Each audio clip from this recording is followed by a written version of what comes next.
All right, y'all. Welcome back. Welcome back to another episode. Hashtag CB99 Talks. It's episode 138. Combo Breaker 99. We back, y'all. Sorry about that. I'm running a little behind, but we in here. We in here. See some of y'all already leaving some comments. BJ said he got to go out to dinner tonight, so he won't be catching the show, but hey, that's all good. But hey, I had to come back on and do this, man, because hey, man, tomorrow we got some fights, y'all. We got some fights tomorrow. And yeah, we're gonna be talking about some fights right now in this episode. I mean, 8 fights. Got about 8 fights tomorrow. And guess what, man?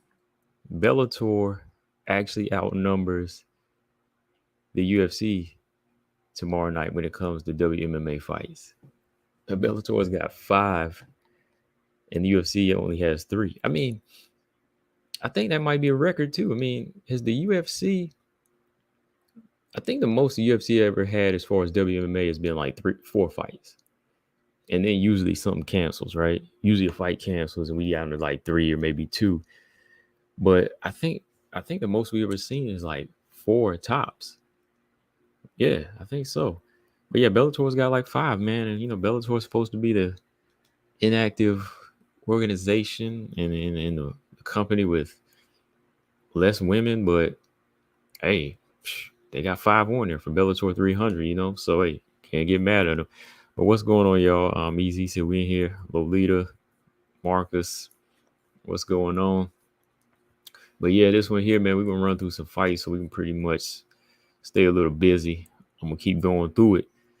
But every now and then I'll stop off with some comments. Like Easy right here, he said, I didn't know Bellator had that many women on the roster. I know, right? No, they got that many women. It's the fact they don't schedule enough, right? It just don't seem like they schedule enough. Every flyweight you want to see more of, you see them fight like once a year. I mean, when was the last time Denise killed? When was the last time the former champ fought? Juliana Velasquez, right? Think about it.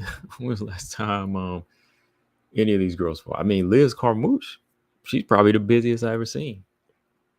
Liz Carmouche has probably been the busiest flyweight or fighter on the WMMA roster that I've seen, put in that work, you know? But yeah, we got, let's see, UFC Fight Night tomorrow kind of collides with Bellator 300. And yeah, like I said, they got 3 fights. Bellator starts at like 6:30. The prelim starts at 6:30. So if I call them tomorrow, I'm probably jump on about 4 because UFC Fight Night starts at 4 p.m. Prelim start at 4. And then we'll jump back and forth on these things, man, because the main event that we need to finally get out the way is the one you see right here, Cris and Cat. Ready to just see this thing. Let's see it go. Let's see how it plays out. And I know most of y'all already know my pick, how I think it's going to go. But look, I'm going to go ahead and put it out there. I would not be mad if Cat goes in there and wins. I mean, I'm not rooting against Cat when I say I think Cris is going to go in there and dominate. But I would like to see Cat win. Definitely rooting for, to make this an interesting fight. I always like the underdog in these type of situations. And, Cat Zingano, she's been around for a long time, man. I mean, she's 41 years old. I'd love to see her touch gold. Why not? But yeah, let's start over here, man, with let's start with the UFC this time. I mean, we'll start with them because we'll end with the Bellator fights because there's only 3 prelim fights that are all unranked fights. They have that's another thing this weekend. The UFC has 3 WMMA fights and they're all unranked fighters. Nobody ranked is fighting. Not Eazy-E's favorite fighter, Lauren Murphy. Caitlin Chikagan. I know somebody's favorite fighter was Lauren Murphy. Somebody said it. Caitlin Chikagan. Shoot. No straw weights. No ranked straw weights.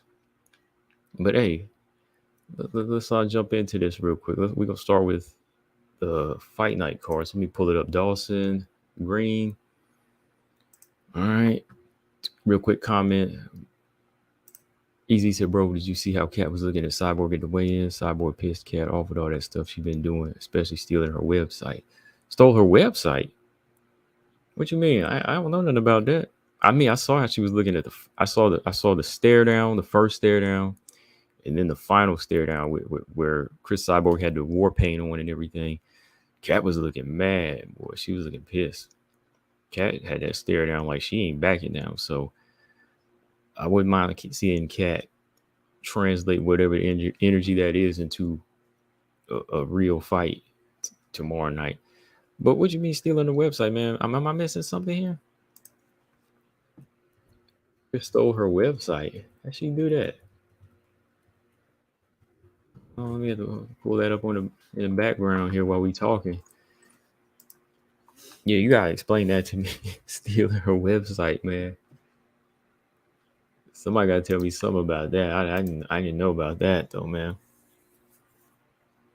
Stealing her website. He said, "Oh, Cyborg bought Cat's domain and put her stuff on it." Wow. Oh yeah, she trying to get in her head, man. I did not know that.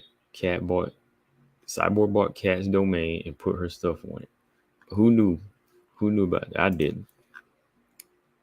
Dang.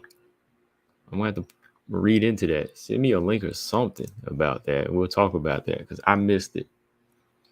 Okay, but yeah, let's look at the first fight on the Dawson Green prelims card. We kicking off at 4 p.m. So I'm gonna call some fights tomorrow, and it's kicking off with these two. You know, I think it's a pretty good way to kick the card off because you know sometimes they come up short, but they both put on exciting performances. The first fight for the UFC, Montana De La Rosa and JJ Aldrich. Now, this is a fight me and BJ have been talking about. Just needed to happen because I like JJ. He likes Montana. Two different styles, but they have something in common. They come up short in certain when the going really gets tough, they come up short. Let me put it that way. Sometimes it doesn't seem like they fight with the utmost confidence in their performances. So that they have in common. They also have the Macy Barber L in common, of course. Both lost to Macy Barber. They differ when Montana has a win over Lipsky. Aldrich lost to Lipsky, right? So styles make fights. You know, sometimes styles just play out that way. But I think both of these ladies are in a situation where they got to perform. They got to step up. They got to step it up, you know, because the top 15, top 20, whatever they're going to do, if they extend it out, they're moving. You know, a lot of these girls are signing. They're moving on. They're hungry. They're climbing the ladder. You know, they have to go in there and show up and show out. You know, especially Montana, I believe, in this situation. Because looking at Montana's resume right now, she's 12-8-1 on a 2-fight losing streak. All right. Overall in the UFC, I believe she's fought Ultimate Fighter. She lost the exhibition fights. Okay, Ultimate Fighter finale. She came in the UFC kind of hot. You know, she won 3 in a row. And when she stepped up, she lost to Andrea Lee, beat Barella, lost to Arujo. Okay, so she's 5-4. Montana's 5-4 in the UFC. All right. Like she can beat some of the subpar fighters, but when she stepped it up against fighters like Arujo or Lee or like girls in the top 15 contender material, she usually comes up short. So there's kind of a, you know, there's a gauge out there for Montana. You know, she can beat a lot of the unranked fighters, but when she steps up in the top 15, that's where she struggles. So when you match her up against certain fighters, you can say, okay, this is what she's lacking. It looks like confidence because she's got striking, she's got wrestling, she's got size, but it's kind of like that lack of the dog we've been talking about. There's a lack of confidence in there where Montana won't pull the trigger, you know. And then when you look at JJ Aldrich, who is 12-6 in her resume, I believe she's like 8-5 now. I think so. Hold on, let's see. 3, 6, 7, 8. Yeah, she's like 8-5. She's kind of had the same situation, but she's actually, besides Blanchfield, who is still unranked, and Barbara wasn't really ranked that high. She's never really fought a top 15 yet. You know, she's actually lost 2 lower fighters, and I think hers is kind of like the situation where she also kind of lacks that roughness, and in the beginning she kind of lacked the ground game. You know, so JJ Aldrich has just recently started putting that ground game together. You know, so with takedown defense and wrestling, that's kind of helped her step her game up, but also lacks a bit of that dirtiness, that grit that's needed to fight. So going into this fight, you know, Montana and Aldrich, they're both going to have to step out of the box. Somebody's going to have to step out of the box. I think whoever steps out of the box is going to win this fight when it comes down to, you know, just no respect, pushing forward, imposing their will on the other, imposing their style on the other. I think that's who you're going to see win the fight. You know, I think Aldrich got the cleaner striking in this fight. I think Montana's definitely got the better wrestling. So striker versus wrestler here. Simple as that. Montana, if she's not going to pull the trigger from the outside, if she's got heavy hands, she's going to have to keep diving in. She's going to have to keep going for takedowns and take this fight down and maul JJ, put her on her back. JJ got to fight off that jab. She got that good southpaw jab, that snapping left hand. She's got to let him go. You know, sometimes JJ will sit back, land some pretty shots, gives her opponent a chance to recuperate, recover. Not in this fight, man. She's got to touch Montana up. And you know what I'm gonna say? You know the target to hit. I'm gonna ask EZ. Do you know what I'm gonna say, EZ? What target does JJ have to hit? You already know what I'm gonna say. Where should JJ Aldrich target Montana? In the meantime, he said I can send you a link on that story if you want. Yeah. Send them. Okay, yeah, I see it. I got it. All right, I'm gonna have to pull that link up on my phone. Yeah. Oh, there you go, Marcus. There you go. Marcus got it. I didn't know Marcus was still there, but yeah, Marcus, he knows. I meant to ask him too. Yeah, Marcus said the nose, exactly. The nose. And people think I'm being funny about that. But no, I'm being serious. Like scar tissue, all of that. That's stuff you have to target. Simple as that. Yeah. It's just a fact. You know, you got to target the nose. When you got striking like Montana, when you got striking like JJ, why not? You know, she's an accurate shooter, you know, so go for it. So to me, it's simple. Striker versus wrestler. We know what they got to do in this fight. I'm going to go with JJ in this one. I think that last fight she performed well in. I know it was Leon Na, but she came in showing that dog in that fight like she really wanted to end it. That was like a month and a half ago. You know, she showed up and showed out. And I think that was some good confidence for her. You know, last time out, she lost to Blanchfield. It was a bit of a mistake in that fight. She was winning on the feet. Lipsky just had everything covered in that fight. Montana, I don't think she really poses that type of threat when it comes to power. You know, so Aldrich should have no big problem unless she gets stuck on her back in this fight.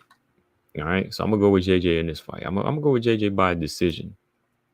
What about y'all? I'm gonna go with JJ by decision. Okay, moving on because it's a lot of fights here. I don't want to spend too much time on all these fights. Just gonna watch them play out tomorrow. Oh man, I'm looking forward to this one here. Oh man, I'm looking forward to this. My girl is back, Kananko Murata. She's been out the game for a little over 2 years. She suffered some damage, man. She's back and she's taking on Vanessa Demopolous. And believe it or not, this is a dangerous fight.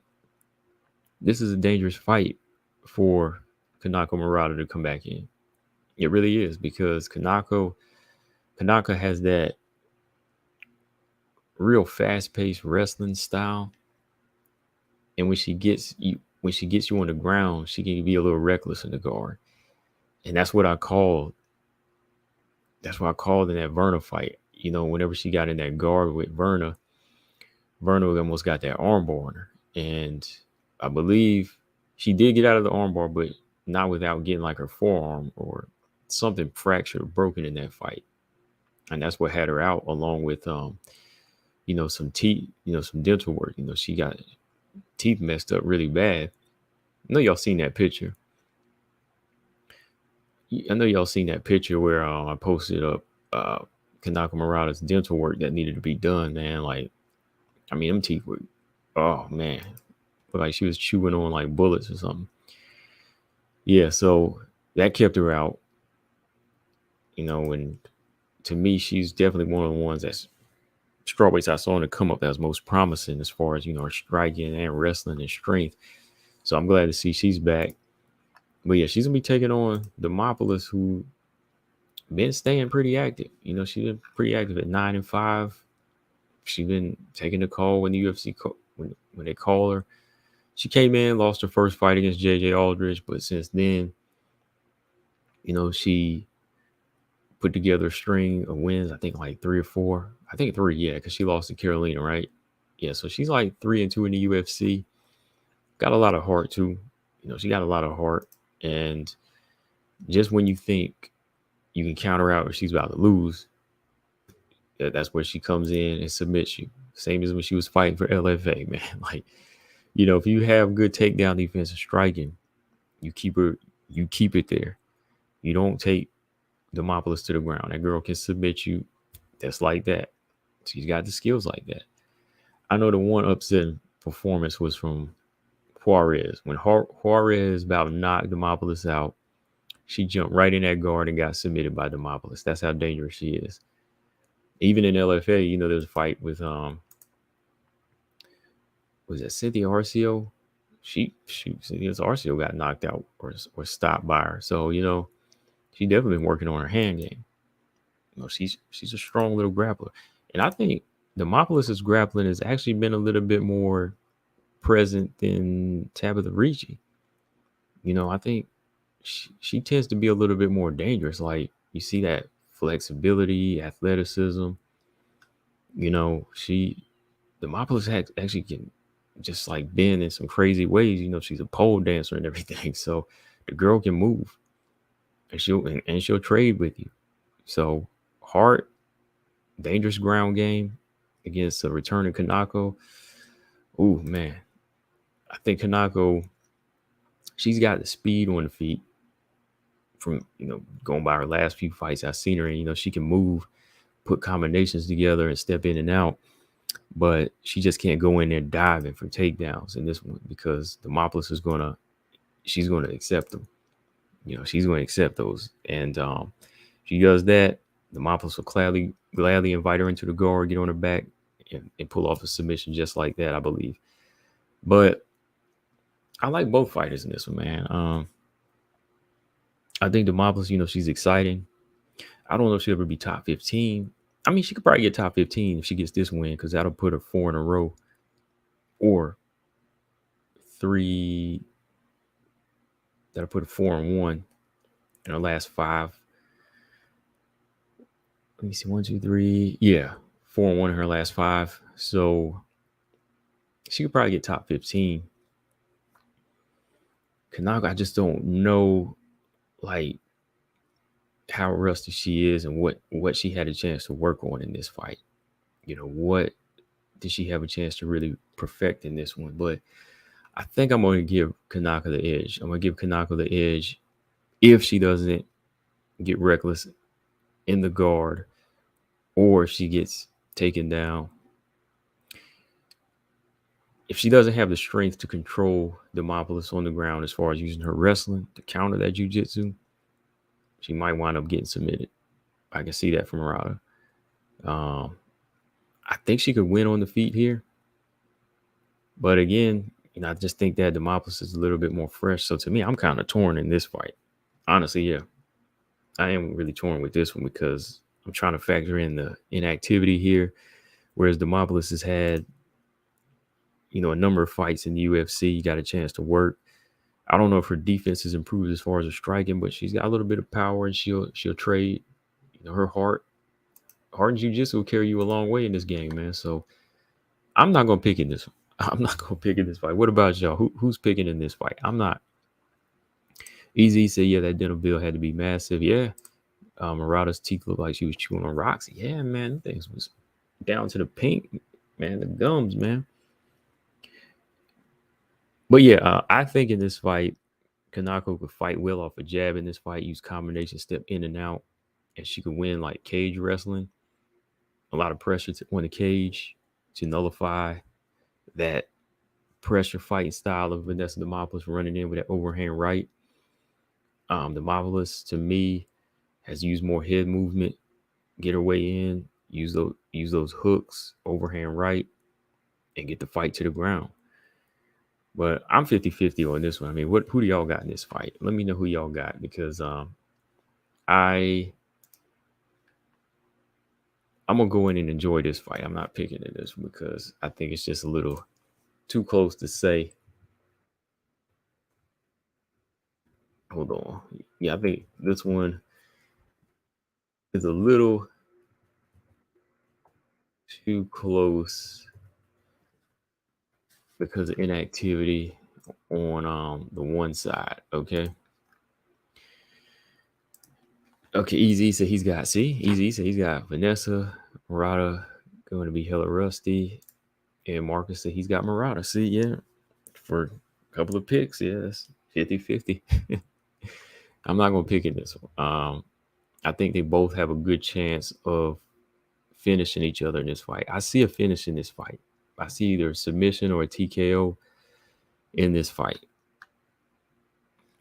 Honestly, yeah, I do. Let me see. Okay, so going to the third and final fight on this UFC card, we got Karolina Kowalkiewicz, Diana Belbita. All right, identical records. All right, they're both 15-7 right now. Karolina, though, on the other hand, she's had a taste at the top 5 in the past. I used to consider her like one of the elites in the strawweight division once upon a time ago. Maybe that was like back in, when was that? I want to say maybe like 8 years ago. Well, maybe like 6-7 years ago. Like when she first came in, she put together a little win streak when she first came in. She beat Rosa and a couple of the other strawweights, and I was like, oh man, this girl looking good. And I think she beat Rose to get that first title shot and gave Joane a good fight, put that hematoma on Joane's head as well. But then when she lost that fight, I was like, okay, she's still elite. But then she got beat by Claudia, and I was like, oh no. Then she comes back, beats a couple other fighters, and then, bro, it's been downhill. It was downhill from there, man. When she met Jessica Andrade and fought that wrong fight, oh man, I believe that's the most memorable strawweight knockout in WMMA history. Of course, next to Rose and Wei Li, to me, the most brutal. Like the Rose knockout of Wei Li, that's memorable. But when we talk brutality, man, in a women's division, Jessica Andrade knocking Karolina out in one round, you're never gonna forget that. I think that, yeah, I'll call that close to my number one. That is my number one when it comes to wow knockouts in the strawweight division, for sure. Easy said she was never the same after her orbital bone got broken. That was after the Jena fight, right? Yeah. She was contemplating retirement. I think it was like 4 years ago. Yeah, when she got worked in the Jena fight. Yeah, and then Panay submitted her. And I was like, oh yeah, it's about time to go. But yeah, Karolina, after that first title shot, she kind of went down, lost 5 in a row. And that's where I was like, okay, maybe it is time to retire. But she bounced back to a certain level.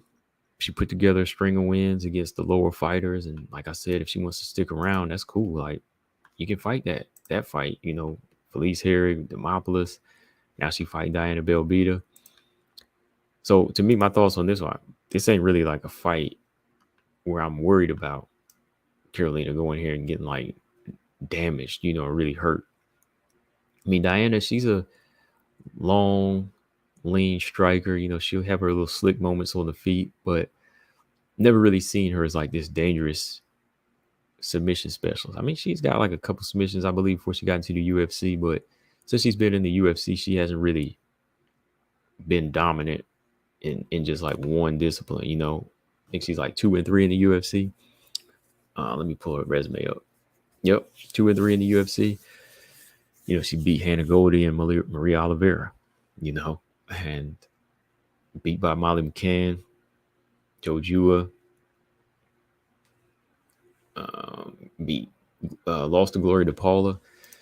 So there's levels to it. You can see Diana Belbita's levels. So to me, this is a good fight for Karolina. You see this in boxing. Easy, you see this in boxing all the time. Like when dudes, easy, you know what I mean? When boxers, name me a boxer, easy, like a former champ that still wants to fight, but they fight like these lesser guys just to get money. Like Amir Khan. Amir Khan might stick around. He can't beat Terrence Crawford or Errol Spence or guys like that, but he'll stick around to fight like I can't even name some of the guys. Like, you know what I mean? Like some of the lower level guys. Not even the Ugas, but I'm talking low level fighters where he won't have to worry about the damage. Mark said Holyfield. Well, yeah. I'm thinking, Holyfield stick around. We getting down to in his career. He still wants to fight. Yeah, Zab Judah. Yeah, Holyfield like Zab Judah and Evander. Yeah, like when they stick around for a number of years and they ain't gonna touch a belt no more. Like when Holyfield, you never want to see Holyfield fight one of the Klitschko's. Well, who else can he fight? Larry Donald. Larry Donald or what's the dude's name? The big Russian dude that don't hit hard, Nikolai Valuev or something. Yeah, Zab Judah though, he'll fight guys that don't that just don't have that level yet. So I think Karolina's in the same position. So to me, I think Karolina, she can go in here. She can strike with Diana Belbita, but I think over the past couple years, like Easy said here, ATT got her ground game right. I usually don't like those super gyms, but ATT is the truth. They get results with whoever they bring in. Yeah, I think I believe a little bit more in ATT than I do like the Winklejohn gym, honestly. Because fighters like Holly, Michelle Waterson, they're loyal to the gym. They haven't really evolved though,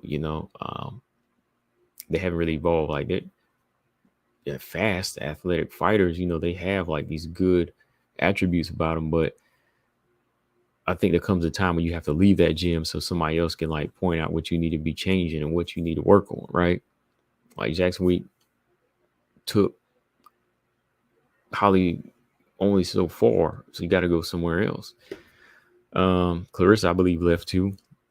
Smart move on her. John Jones, of course, Louis Collazo. Yeah, I like Louis Collazo. Yeah, Louis Collazo, he started fighting dudes like, what's that guy's name? Dang, the dude that Jerome Boots Ennis knocked out. Sergey. His name is like Sergey something. Yeah. Yeah, Robot Chicken. He's a Coach Combo is the voice of reason. What's going on, Robot? Yeah, but yeah, I think Karolina, she's in good hands over there. She's been working with a good team. Some of these new girls I be seeing on the come up. Kayla Harrison's over there. Kayla, we not Kayla for her PFL antics and things like that, but Kayla's a good grappler. Kayla's a good worker. She's somebody good to work with. So some of that rubs off on Karolina. Good. So to me, I think going in this fight, I see Karolina having the advantage, experience. Overall experience, man. Even like power advantage. I think Karolina has more of the offensive power advantage and just the ground game. Belbita, like I said, doesn't really have no pop like that. The two wins she has got, like the Maria Oliveira, it was a decision where I think that was Marcus, right? Marcus was talking about Maria Oliveira and Diana Belbita. I didn't even do a video talking about that one because that fight was so, the fight was bad, man. Belbita versus Oliveira was like, what is this?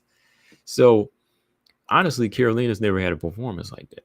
She either winning or losing in explosive fashion, which means she must be trying. So I think, Karolina is going to step on it in this fight.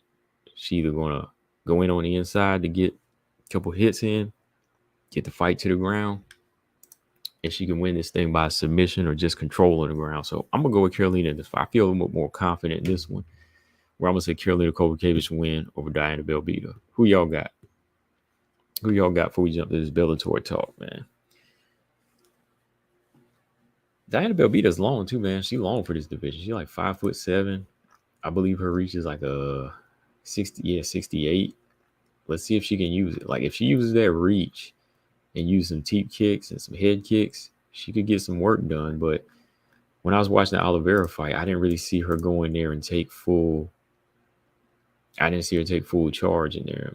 It was just like such a weird rhythm fight, All right, so Marcus said he got Karolina. I think a lot of y'all got Karolina too, right? Experience, I believe, will carry her through this fight. I do.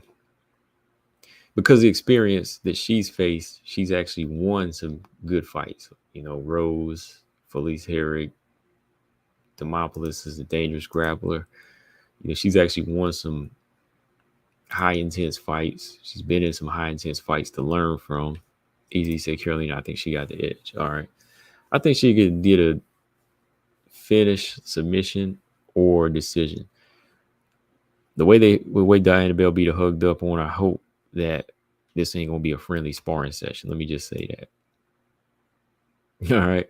I mean, it's good that they show that type of energy sometimes. Okay, hugged up, it cool. Belbita hugged up on Karolina, but I hope that don't translate to a sparring session. Easy said I miss Herrig. A lot of people didn't like her, but I did. Oh, I like Herrig. All right.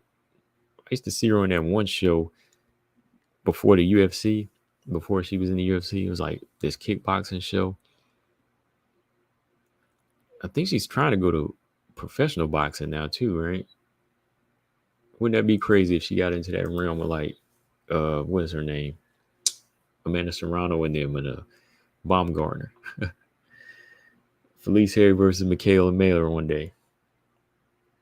Yeah, Felice Herrig wasn't like that bad. I mean, yeah, she has some entertaining Muay Thai fights.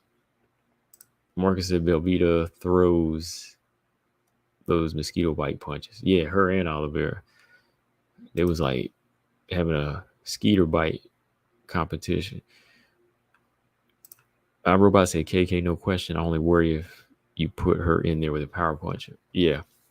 If you put her in there with like Denise Gomes right now or Yasmin Lucindo, I don't be worried for her. But this is a good fight. I think this will be her 4th win in a row. I do. All right, man. So what else we got? Bellator 300. Let's jump over here for a second, y'all. How many fights we got here? Like 1, 2, 3, 4. I believe 5, right? All right, hang on one second. I want to check something.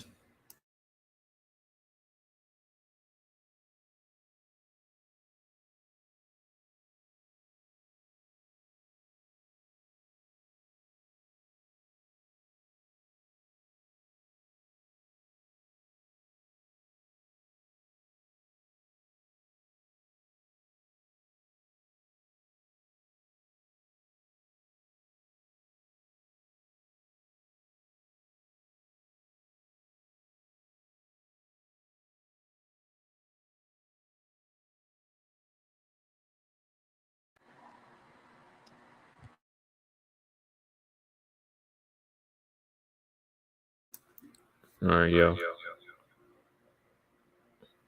Oops.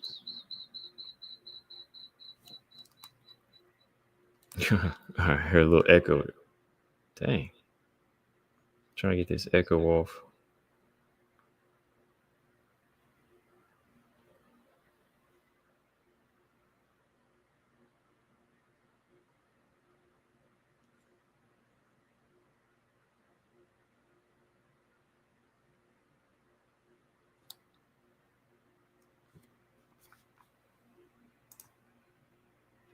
Okay, I'm back. Easy said Karolina. He said we got to talk about Ilima-Lei weighing in more on her third weigh-in. Yeah, man, I'm gonna talk about that. All right, we're gonna get to that though. But yeah, let me pull up this Bellator card. Okay, so yeah, Bellator 300 actually got 5 women fights on this card. 16. It's a 16 fight card, so you got 5 women's fights. Actually outnumbering the UFC here. You know, they got flyweights and featherweights here. And the first fight I'm looking forward to, let me just tell y'all, this fight here I'm looking forward to. Joane and Jena Bishop. Joane and Jena Bishop. That's going to be the first fight on the card. Or second fight on the card, but first women's fight. We're going to cover that tomorrow. You know, Joane, this girl, I'm going to say she's kind of, okay, Lolita says she got Carolina. Okay, I thought that was easy. Easy and Lolita, y'all's icons from a distance almost look the same. Yeah, Lolita, yes, 300. Bellator is moving on. Bellator is already at 300. Yeah, I like Joane. It's kind of like JJ Aldrich in Montana to me. Like, she's explosive and she'll put together a good string of wins. Like, she has this style. Sometimes she's the opposite though. Like, she'll get reckless in there. You know, she's a little reckless whenever she gets to putting that pressure on. But I like her, man. She said, I need glasses. No, I don't. It really. See, I'm on StreamYard and everything is white, so it all runs together. Joane, though, this girl, sometimes she'll show up, or sometimes I believe she shows up, but she just doesn't. Kind of like Juliana Pena or something. You know, she's a little reckless in there. She'll get a little reckless when it comes down to some of the bigger fights. Sometimes she'll perform. Sometimes she'll go in there head first, get taken out. You know, coming in with that chin wide open. She be getting rocked sometimes in these fights. So I like the style. You know, she's definitely a puncher. She's quick. She's strong. You know, she's bringing that striking in this type of fight. I believe it's going to be striker versus grappler. You know, Joane is 11-7. And in the Bellator flyweight division, she is she's 3-3. So yeah, it's like I said, you know, she'll show up. Sometimes she's kind of 50-50. 3-3, she's 50-50. She beat Beck Rollins, submission over Beck Rollins. She's beat Alejandra Ilara and Denise Kielholtz, a former title contender, 2 former title contenders, right? So yeah, that shows you she can rise to the occasion. But then she'll lose to Akana Watanabe. She lost to Vanessa Porto and Bruna Ellen. So where is she lacking at? I mean, I think it's like I said, it's kind of in that IQ department. It's like making certain adjustments. Like Ilara and Kielholtz are going to bring striking, so she doesn't really have to think too much in those situations. You know, Kielholtz going to strike with her, Lara's going to bang with her. Beck Rollins definitely going to box with her because Beck Rollins is a boxer. So what did she do in that fight? She submitted Beck Rollins, right? Denise Kielholtz was come forward, bringing that come forward kickboxing. Joane is going to move. She's going to stick and move and land combinations, you know? So I think that you see the type of fighters she can beat. She can beat stand-up fighters, but some fighters that are going to bring wrestling like Kana and Porto, Bruno, she can match her with stand-up. Bruna Ellen can box. She can move. Easy say he like Bruna Ellen too. Yeah, I like Bruna Ellen. I was kind of hoping she was going to go to the Tough House whenever they had that last flyweight house competition. Because I was hoping she was going to go there because it was like a period whenever she wasn't fighting, man. Like they weren't giving her any fights. So I was like, maybe she's going to the tough house. Because I believe there was like a period where she didn't fight for like 2 years. Brunel didn't fight for like a good 2 years. And I was like, man, they need to give her to the UFC or something. Let her jump in the tough house, you know? Yeah, I thought she was going to be in a house with Juju Miller and them, but she got to fight with Bellator again. So, Joane, though, I think she's a good stand-up fighter. She can bang. Takedown defense is okay in some situations, but I think her problem is making adjustments in fights. I think wrestlers still give her problems and grapplers give her problems. So, looking at her opponent, Jena Bishop, this girl, I've been telling people to take a look at this girl right here. Jena Bishop, 5-0. She's dangerous, man. This girl's from the grappling world. She's been putting that grappling thing together for quite a number of years now. She's got that experience. She's a mauler. She'll take you down. She'll grind you out. She's 5-0 right now. She's won her first 4 fights in LFA. That's where I've seen her. I was like, okay, this girl looking like something. She's got a couple finishes in LFA. She mauled out, what's her name? That Caliendo girl in her first fight in Bellator. So, yeah, this girl's on the rise. She's young. Well, I won't say she's that young because I'm going to pull that up here. But, she's a hungry fighter. But she's young at heart. We'll say that. Physically, she's still young. We'll just say that. She's young in MMA years, definitely. But when you look, Jena Bishop, she's trying to make her presence known. She's a jiu-jitsu practitioner. And at 37 years old, I believe she's in that mindset where this is all or nothing. So Ilara Joane is going to have to be careful in this fight. Big time. She is going to have to be careful in this fight because this girl, she can put pressure on and she can put that, she can put the hands together just enough to get her in that position that she needs, take you down, maul you, and either, just top control you or try to grind you out so she can get that submission. So, yeah, Jena Bishop, I got my eye on this girl here because, I think she's got that momentum, man, like where she's trying to get it. She wants to go for that belt. She wants to get at Liz Carmouche, whoever it is. Because, time's not on her side at this point. She's already 37 years old. I would love to see her get the belt here or get to a point where contract is done and maybe she could go over to the UFC.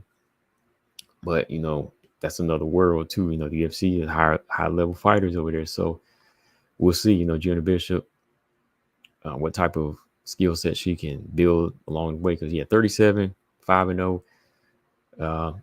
MMA is different. She is a black belt in BJJ, but, how's the striking? How would the striking hold up? So got to test that here in Bellator first. So I think Ilara Joane is going to bring a good test when it comes to the boxing and the movement.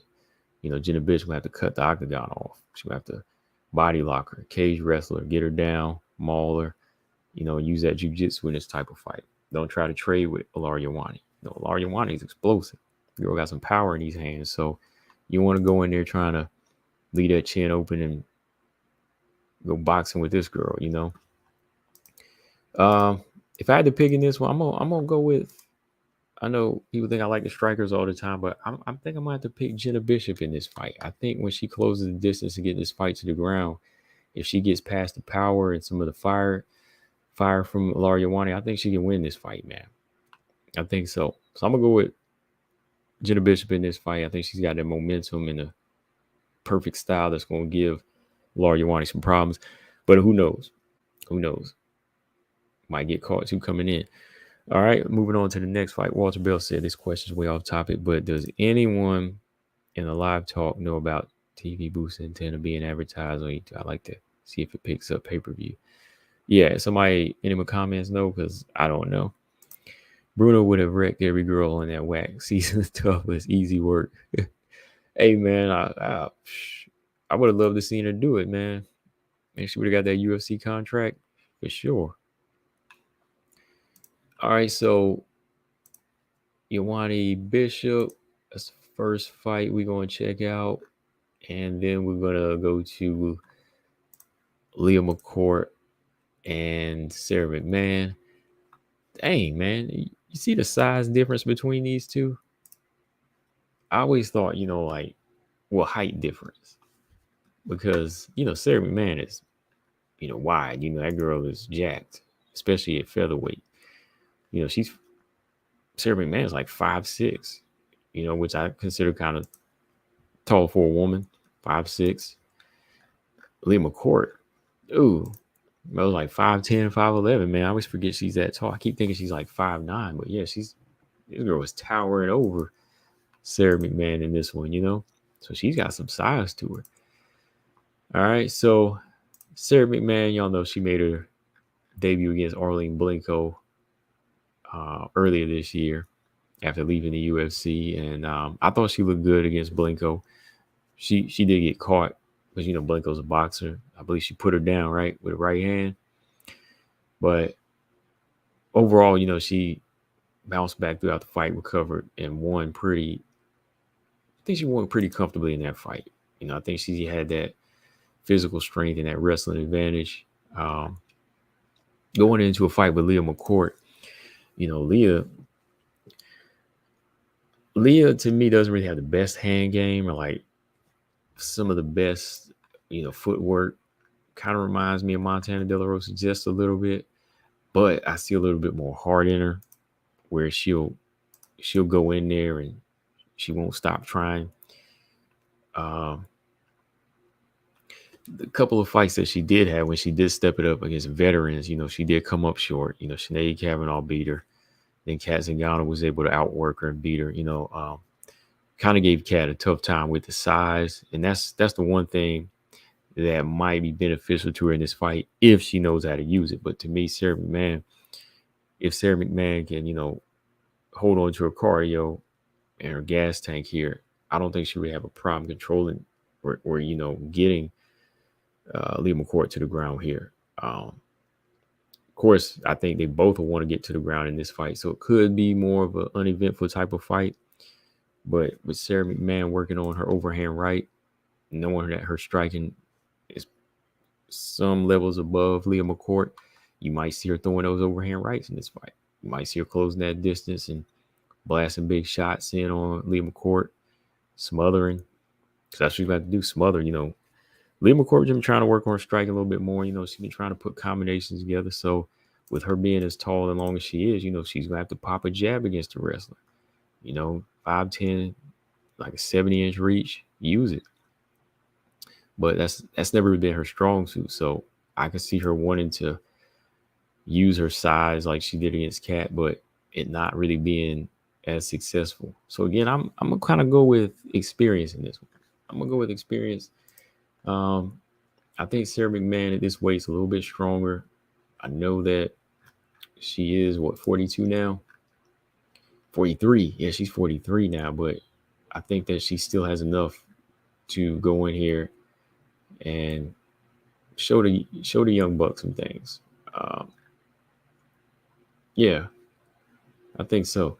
Because, Leah McCourt, she's beat some of the lower level fighters, Janae Harding, a couple of submissions when she first came in. I believe she's 1, 2, 3, 4, 5, 6, 6-2 in Bellator. But when she's fought higher level competition, she's either out grappled or out struck.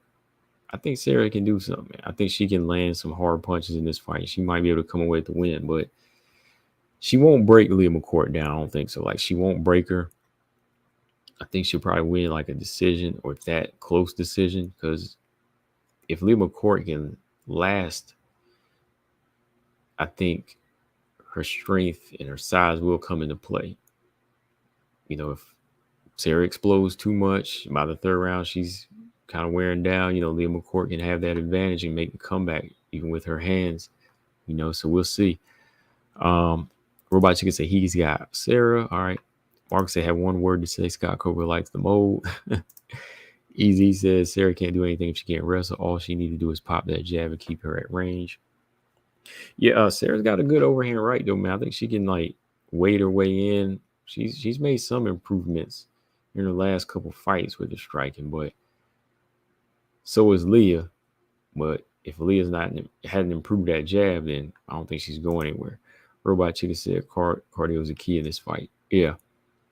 So, we got veteran versus I still say prospect here. And I'm gonna give the edge to the veteran in this fight, but really I would still say it's pretty tight. Like it is 50-50 though. Like sometimes you see Sara kind of wither, not really break, but just kind of like take a round off or just kind of fall short, So I'm going to give the experience the edge in this one, but it is 50-50. I don't see anybody getting submitted in this fight. What about y'all? You see anybody getting submitted? Easy said Leah should think about getting Sara up with knees, setting Sara up with knees because she's going to shoot. Yeah, that's smart. Yeah, that's smart. If she goes diving in, catch her with that knee to the face. I mean, Sara's a big girl. So, but Sara, doesn't really use like a lot of power, man. He said Leah's alive for his submission. Yeah, that's true. She's a grappler, so she could, if she wears Sara down too. Like if Sara gets tired in the later rounds, like she did against Pena, she's up for it. Yeah, I don't see anybody get knocked out, but yeah, maybe submission. But yeah, I kind of see decision in this one, y'all. All right. So next featherweight fight we have. I'm surprised this one's a little higher level because this one is actually two more unknown fighters to a lot of people. I thought Sara and Leah would be higher than these two, but they're actually closer to the main card, I think.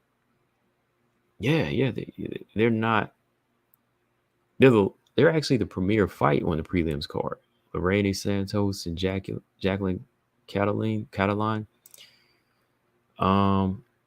Lorrany Santos, she's new. She's new to Bellator. She's a newcomer. I haven't got a chance to do any research on her fights, but I know she's done like a lot of Brazilian organization fights like that.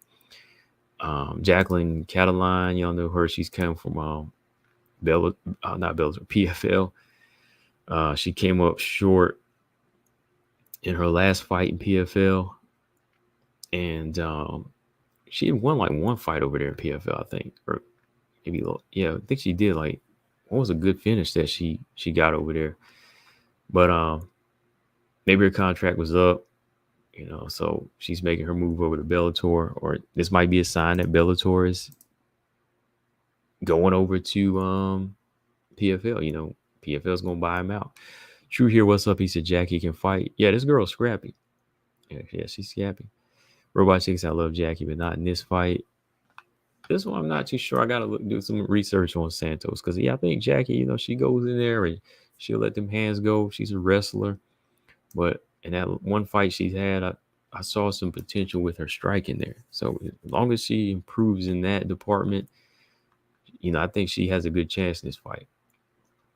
Let's see, she's 3-3, so still a little green. Even at 35, she's 5'6", 66-inch reach. So she's got some size to her. Santos, what about her? Let's see. Good record though, 6-1. For the competition that she's fighting. Like I said, I haven't really seen the fighter she's fought. Oh, she's 9 years younger, 26, 5'6". So you're gonna be looking at a fighter that's a lot younger here, stronger maybe. More finishes too. She's got, let's see, 1, 2, about 3 finishes, but a lot of decision wins. So, hey, Santos got a good chance in this fight. Can't really call this one because I don't have any a lot of intel on Santos. We'll see how it goes though. I'm definitely gonna be tuning in because I want to see how this girl looks, Lorrany Santos. Yeah, Marcus, I'm already getting this set up, man. He said he's gonna need 3 TV screens this weekend. Yeah, I'm gonna have. I think I'll put the UFC on the big screen, and I'll put Bellator on the laptop since Bellator prelims are going to be on YouTube, right?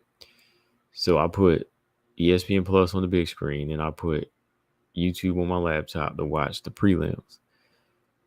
And maybe going by the the main card, I'll switch it over to the big screen, but we'll see. But yeah, I'm gonna have a couple screens playing like usual. Is there any boxing this weekend to play? I don't think there is it? Okay, so yeah, I'm not too sure in this pick here. I'm gonna just go in and enjoy this fight as well. Santos and Cataline. I like Cataline though. When I've seen from her, Cataline actually got 2 fights scheduled. Man, this girl got a fight coming up. Shout out to Jackie Cataline, man. She fighting for Bellator. Okay, she's fighting October 7th this weekend. Then she's fighting the next weekend for Peak Fighting. You know, shout out to Natalia Speeds, one fighter I follow. She fights for Peak Fighting a lot. But yeah, she's gonna be fighting back to back, man. So she's trying to get working. Hopefully she can get a victory, and hopefully she doesn't take too much damage, so she can get the fight next week. Though. Easy said my sports have been busy: MMA, boxing, football, and baseball. Yeah, everything's been going right now. Football season, baseball. I don't really watch those. I'm not a fan of those. Just MMA and boxing for me, or even grappling or Muay Thai, all of that. But I'm going to be tuning in to. I believe there's some boxing this weekend. I just gotta find out. I heard Tank and Teofimo were supposed to be trying to fight, so we'll see how that goes. Okay, so moving on up the list for Bellator. Okay, easy. I've been holding out long enough. We'll talk about it now. Going to the main card. We're going to the title fight. Oh, did I say title fight? Yeah, right. Good thing I didn't post the title picture up here with Liz holding the title. Liz Carmouche, Ilima-Lei, flyweight fight. Oh, Terry Harper fights. Okay, cool. Yeah, Liz Carmouche, Ilima-Lei fight. That's all I gotta say. No, it's a non-title fight now. It's a non-title fight. I saw Easy talking about donuts over there. I've been eating donuts too. I actually don't eat donuts really. Maybe once a year, I get a craving for Krispy Kreme donuts. But yeah, I don't eat them. I know you playing, but I know you saying Ilima-Lei been eating them, but Ilima-Lei been doing something, man. We gotta look this up, man, because Ilima-Lei missed weight the first time. She missed it the second time, right? And then on the third time, Easy, like you said, she weighed more. So was this a scale issue, or was this like not being funny, but was there like some flesh like hanging on the scale that when they pulled it off, it made the scale go up? Not saying fat or anything because she ain't fat. I'm just saying, like, was she standing wrong or was something caught? It was like that episode of Simpsons where Homer's stomach. Again, I'm not calling her fat. All right, so before people get all offensive, I'm not saying fat, but I'm just saying, like, was something hanging on the scale? Like Homer's stomach was on like the towel rack, but when he pulled it off, the extra weight would weigh in. Because how do you weigh more when you get naked? When you take everything off, everything comes off. You know what? That's why you cut your hair. That's why you take your clothes off. Were they doing it right? Was it a professional weight man? Let's see. Okay, so Macfarlane, former champ, didn't hesitate. Okay, let me see. All right, first person I told when I knew I was going to miss weight. And what did she say? She said she loves me. She wants me to be healthy and asked if I wanted to use her sauna. Okay, she's talking about Liz Carmouche. All right, words can express how much this person means to me. What an absolute G she is for still taking this fight despite me effing up. Okay. What was the situation here? Yeah. Okay. Dang, Liz. 124.8. Ilima-Lei 126.6. Okay. Dang. I don't know. Every time I look at Ilima-Lei, I'm trying to find out where the extra weight is with her, because look at some of these other girls that be jacked. I mean, you look at like Manon, Tyler Santos. I know that's muscle, It seems like they should be I guess making weight easier than her, but like, what was the process before, this title fight was announced? Like, were you practicing that lifestyle? I don't know, man. I'm just trying to think. Okay, so Sage said how she knows how she weighed in at 126.2, then ended at 128. I'm trying to figure it out. True here said, okay, her chest, okay, her breast. I think that might be where the extra weight is. Could be. I know some women do have that reduction to get the weight off. Not like implants, but actual reduction. All right, so Macfarlane initially missed weight at 127.4 this morning, right?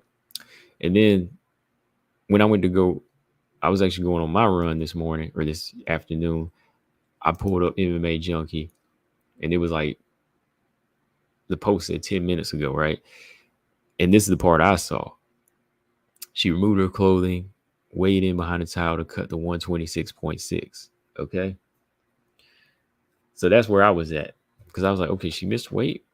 And I was like, wait, she went here second time, it's 126.6. All right. Then she was given an hour to cut weight. But on her final try, her weight actually jumped up to 128.2. Her official weight of 126.6 marks the second time in her last 4 fights she has failed to make weight.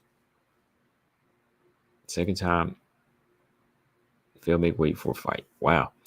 Yeah, that is weird. How do you go from 127 to 126 to 128? Was that water weight coming back already? Marcus says she's still dealing with that fire. Yeah, I mean, Easy said Macfarlane going to throw the fight. She'll make it look good, but she's going to do her friend a solid on this one. Yeah, I know, man. That might be what we get here. I hope not, though.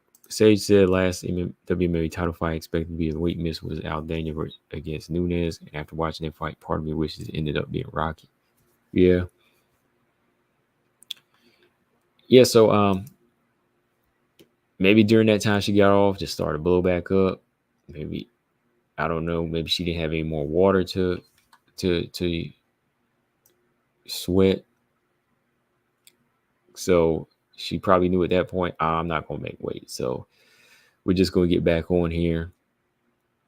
And they just did it, entertain it. She put a little bit of that weight back on and said, you know what? I forfeit some of my purse and we'll just do it. And it sucks because this is the second title fight for Bellator. Not just the second weight miss for Ilima-Lei, but the second title fight that Liz Carmouche has been in where her opponent missed weight. Because if y'all remember, Deanna Bennett calling for that title shot too. She was calling for it back in April. She got it. She misses weight too. Right? So it kind of sucks for Liz Carmouche. I mean, it comes up a title defense for her, which it should. But if Liz loses, the belt becomes vacant, and that sucks, But in this situation, I don't know at this point if Ilima-Lei is going to be like focus, like she's going to be locked in. Liz has been on point with her weight. Shout out to Liz. She's come over to Bellator, been active, been on weight. I mean, she came into Bellator, won her first, fought once, 2020, fought twice in 2021, twice in 2022. Now she fighting twice in 2023. So Liz has been active since leaving. Since leaving the UFC, losing to Valentina, she's won 6 in a row, and made weight on every fight. And when you look at Liz, I mean, like, this girl got a lot of muscle, man. Like, this girl's jacked. But here she is coming in weighing 124. So it's just weird. Yeah, Easy said Liz weighed like 124. Lehman was no bigger than her. Lehman looked depleted.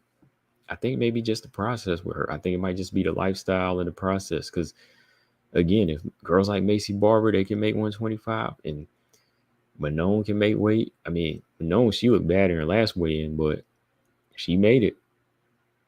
She made it. Same with Tyler Santos. They've been making the weight. I look at them and I say, anything is possible. So maybe it's just a lifestyle thing because the words lifestyle come out of a lot of fighters' mouth. It's like I got to have the lifestyle to make weight. You know, you got to have the lifestyle to change. Marcus Bell said, "Come on, I'm glad you said that Liz's last opponent who missed weight because Liz didn't keep that same energy with Macfarlane." Oh yeah. You said, oh yeah, her last opponent. Yeah, it was Deanna Bennett. Yeah, because she was kind of pissed about that one, right? Why didn't she let Deanna Bennett use her sauna, right? You know, if you knew she wanted to, let her use that sauna. But yeah, anyway, it's like, man, come on, But at this point, yeah, I think that it could be that type of situation, like Easy said, man. It could be where Ilima might feel bad and the fight might be thrown. I hope not. Either way, I was going with Liz Carmouche in this fight because I think she's just been more so focused. I think she's better all-around grappler and a striker. And I think she's just a stronger fighter here. I just think she's a stronger fighter in this situation, I just think it is. Colossus said, how would Liz versus Dakota go? Dakota could have some moments, but right now I think Liz Carmouche would have the experience. Dakota's going to have to work on her takedown defense, her range, counter punching ability is going to have to be really sharp. I don't think she would fare well in the inside or against the cage, but I would give Liz the edge right now against Dakota Chiva. As of right now, yeah. But I'm gonna go with Liz in this fight, man. Yeah. Sucks. Another title fight loss because that's two. That's two on his Bellator card, right? That's two. But let's talk about the main event here real quick before I jump off of here, man. Cris Cyborg versus Cat Zingano. My thoughts on this fight, yeah, Easy. It has been an ugly title reign for Easy, for Liz, missing weight, oh man, Closum said, what about Liz versus Aaron? I'm gonna go with Aaron in that fight. I think Dakota gets smothered by Liz right now. Yeah, I do too. I think Aaron would beat Liz Carmouche though. I think Aaron's been on that UFC level, and Aaron is a better fighter than Dakota at the moment. Style wise too, I think that style would give Liz some problems. Liz is strong, but Liz was getting handled by a couple fighters in the past, and even like Deanna Bennett until she finally took over and submitted her. All right, Cris Cyborg versus Cat Zingano. Like I said earlier, this fight here, I really don't care who wins this one. I really don't. The hype for it has kind of died down for me like a year or two ago because these two could just not come to terms. I don't know what was going on. Everybody else is making way and moving. But I'm interested to see what Cat's bringing to the table in this fight. I'm not going to lie. She's already 41 years old, but I think she's going to try her best to rise to the occasion in this fight. Body language, the stare down. She's looking like she's ready to go, and hopefully it's not like anger she's fighting off of, but hopefully it's like she's in a zone to show up and translate the anger into her skill set and not just fight off emotion. Cris, she's been doing this a long time, so part of me just wants to say, okay, Cris Cyborg, she's defended her belt this many times. She's blasted through a lot of these girls. She's going to do it again. Cris actually hadn't fought. That Arlene Blinko rematch seems, I keep thinking it's this year, but dang, man, Cris hadn't fought Cris has not fought in 17 months. Dang, she been out for a minute. Yeah. Cyborg been out for 17 months now. Yeah, we think about it. So Cris Cyborg been out 17 months. I mean, she's fought everybody that she could in the division. She's rematch. Arlene Blanco fought everybody, that was in the top 10 or was top 10 at the time. There's a few more fights she can fight. She fought Bud Blanco, Leslie Smith, Sinead Kavanaugh, Arlene Blanco. There's other girls she can fight now, Sarah McMann, and of course now Kat. So in the meantime, she did go to boxing. I understand. She kind of let that time play out and work on boxing, get her feet wet over there. But, the whole situation with Kat, it was like, oh, who wants to fight? Who's ducking? Now that it's on, can't really say anybody is scared of anybody. I don't think everybody's ever really fearful of an actual fighter. But I do believe Cris does have the edge when it comes to just well-roundedness. But there are certain things, Cris hasn't seen in a while, which I'm sure she's been working on in the gym. Kat's pressure, Kat's cage wrestling, Kat's ability to smother and take you down. You got to think of that. Like, I know Cris is physically strong, and she's always been like this freakishly type of bringing this freakish type of strength and power, and when you fighting in that manner for so long, sometimes some girls, they just kind of wither to that. So I think it's going to have to be on Kat Zingano's part to push forward more and not give Kat that type of respect. You got to be that type of fighter like Aaron was against Andrade.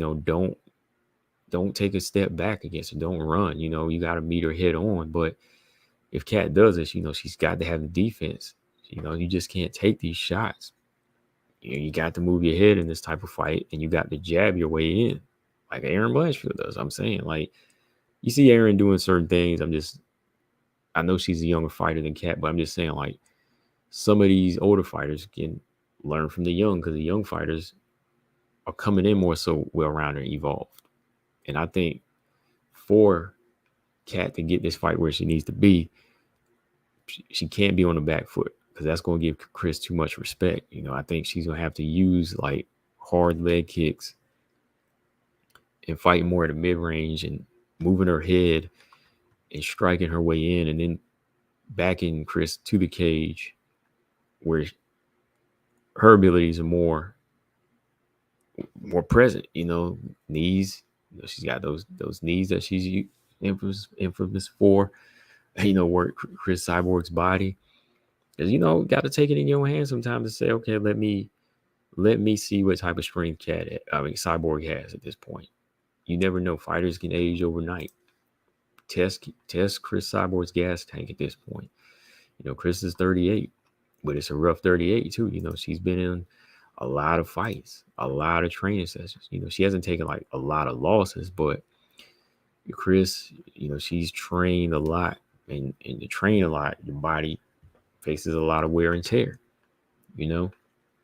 so you have to test that element. When you're talking older fighters going against older fighters like this, yeah, you got to start testing things out like that. Fighters' cardio, their reflexes. It's not just like your average fight anymore.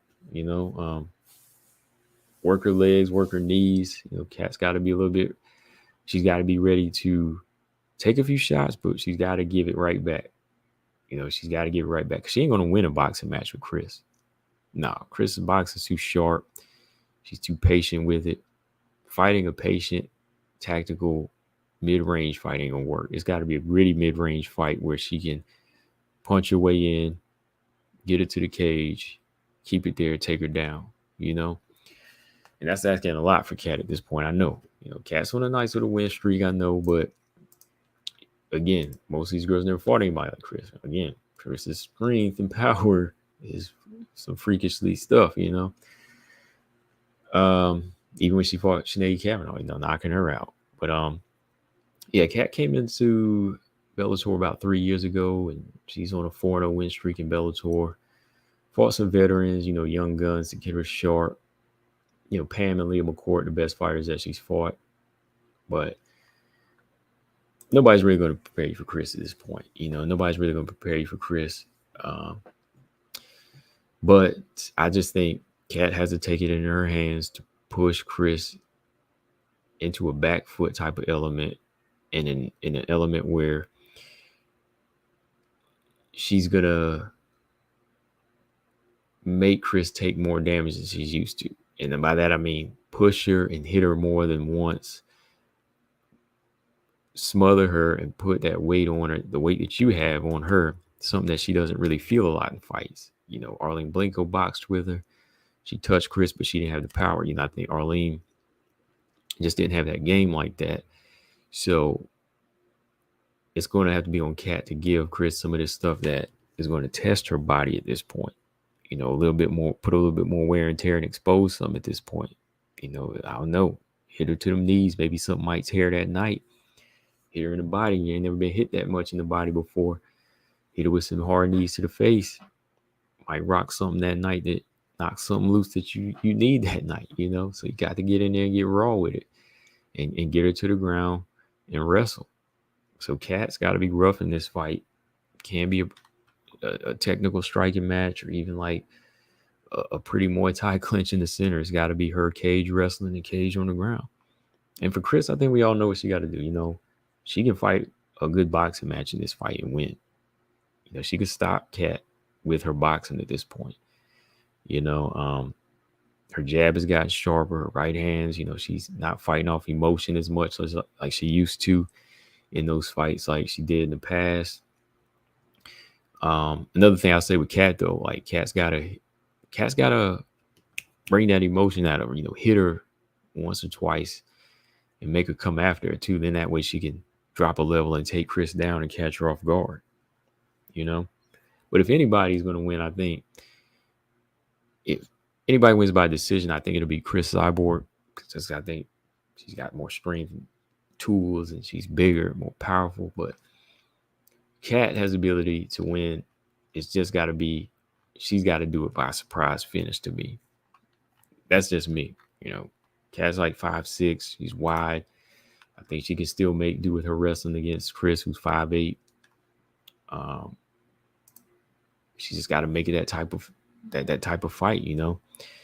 But who do y'all got in this fight? I'm gonna go with Cris in this one. I'm gonna go Cris Cyborg in this fight. I think Colostrum said he's got Cat by submission. Again, when I pick Cris, like I said, I'm not a huge Cris Cyborg fan, like a huge Cat fan like that. I'm just going in, making my pick. But when it comes down to it, I think Cris would win. But I like rooting for the underdog. If Cat can win this fight, that would be good. I mean, she's been in the game for a long time. A lot of stuff going on.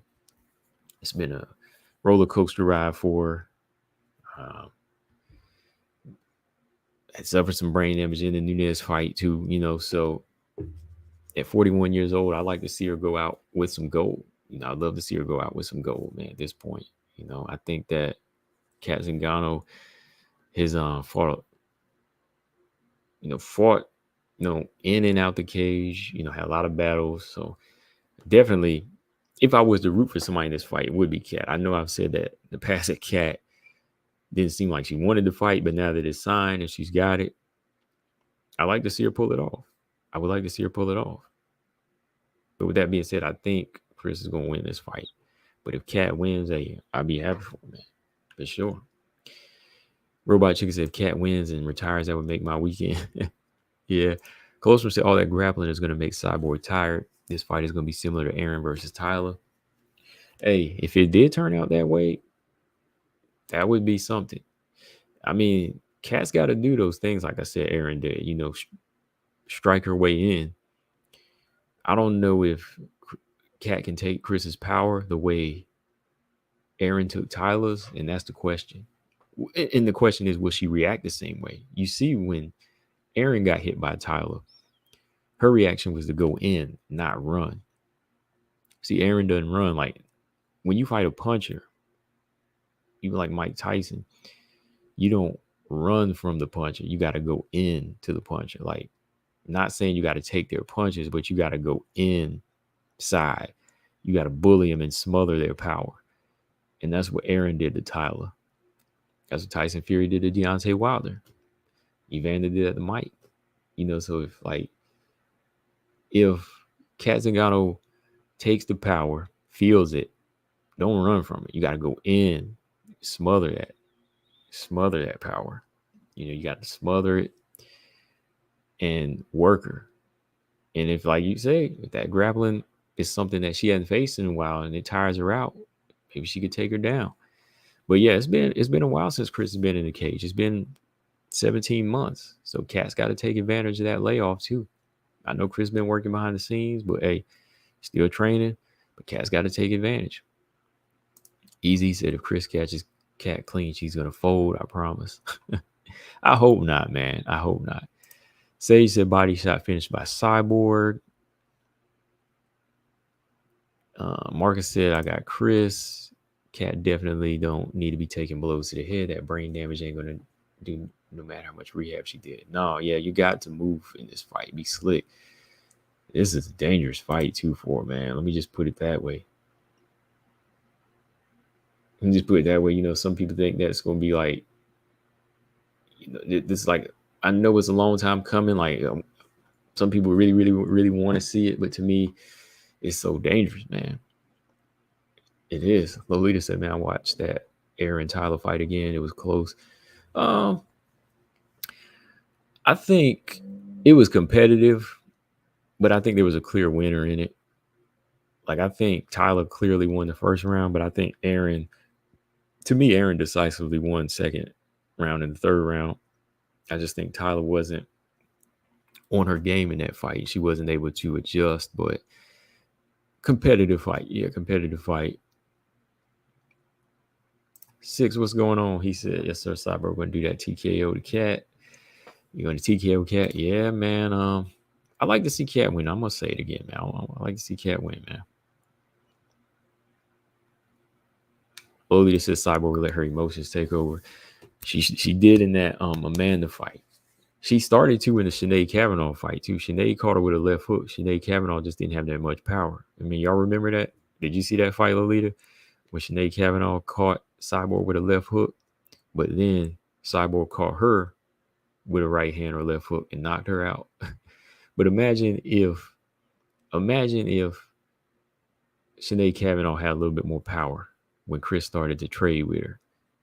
Sinead Kavanaugh could have knocked her out. If Cat got a little bit of boxing ability, shoot, Cat, she could have a chance. Make Cris fight a little emotional. Shoot, Amanda did, man. That's crazy too, because I picked Amanda in that fight, man. For sure. I said Amanda Nunes is gonna win this fight. For some reason, I believe Amanda's gonna win.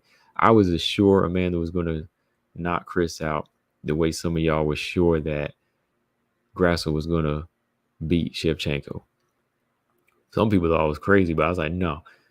People kept saying Amanda was scared to fight Cris that night at featherweight. I was like, watch this. All right, y'all gonna see. Watch what she gonna do.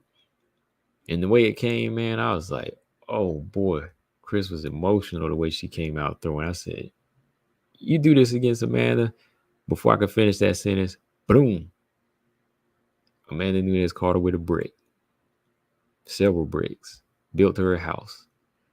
Built the house on Cyborg in that fight, boy. Lolita said, do you think Cat's going to retire? Depending on how bad the fight is for her. Depending on how bad it goes for her. Like if the beating is bad, very severe, which these two don't really like each other. There's no love lost between these two.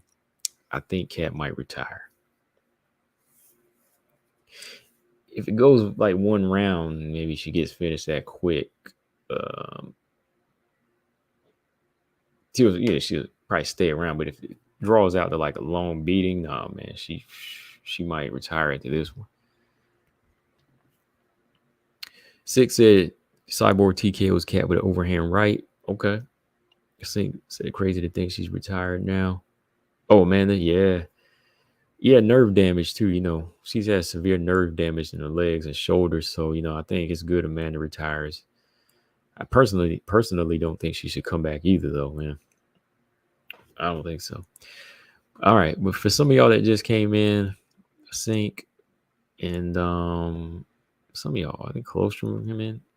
Did Lolita say? Who do y'all got Montana versus JJ Aldrich before I get out of here. I already talked about all 8 fights. I'm about to go. But who do y'all got? Who do y'all got in the 3 UFC fights? I'm going with JJ. I'm not picking in Demopolous Murata because that fight is going to be competitive. That fight's a little tough to call. I'm going with Karolina. I'm going JJ Aldrich, Karolina.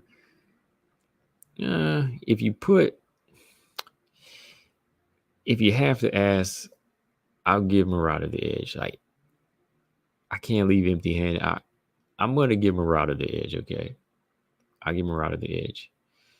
And I'll go with the champs, Liz and Cris. The other fights, I don't know too many people know about, but yeah, I made my picks on those. But those are the main ones I wanted to run through again. Closer said Tatiana's daughters are fighting. I guess I'll pick JJ, but who knows? Tatiana and Macy, they have joint custody. Suarez and Barber got joint custody with Montana and JJ. Man, let me stop. No, it's true. It's true. They both do. They both do. They both got joint custody between they got 2 kids together. Montana, man. I picked Montana in the Macy Barber fight too, man. I ain't putting no money on her, but I ain't putting no money. I didn't bet on all these fights, but I'm just saying, like, I thought she had the skill to go in there and do this one, but boy, was I wrong, man.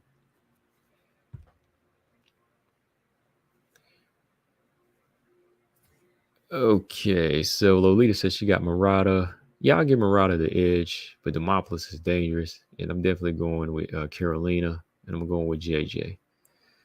Come on, JJ, get in this top 15. What do y'all think? Top 15 or top 20? Do you think they should create a top 15 or top 20? I like to see the top 20 because then you would see a couple more fighters in there and you say, okay, this is where they're at. Top 20 is not bad to me. I think they should do it. But anyways, y'all, I'm about to jump off of here. It's been a good show. It's time to go. I got to eat. And I got to get some energy in because we're going to be on here watching a bunch of fights tomorrow. We got 8 fights. Robot Lolita said they just want a top 15. Okay. But like always, make sure y'all subscribe. And you can subscribe to the show on these other platforms too. I put it on there, not just YouTube. So if you're ever driving home, Lolita, and you use Spotify, you can pull me up over there and listen to it. You don't always have to type me in on YouTube, but I'll be over on all these other platforms as well for the show. Top 15 makes fighters earn their keep. Good point. Good point. Sink said, I think he did. I think he did pass away before that fight. I think so. Yeah. But all right, y'all. Make sure you hit that like button and subscribe. I will catch y'all tomorrow night whenever the card starts, which is like 4. So yeah, tomorrow afternoon, actually. Tomorrow afternoon, I'll be on Combo Breaker 99. I'm out. Subscribe. Peace.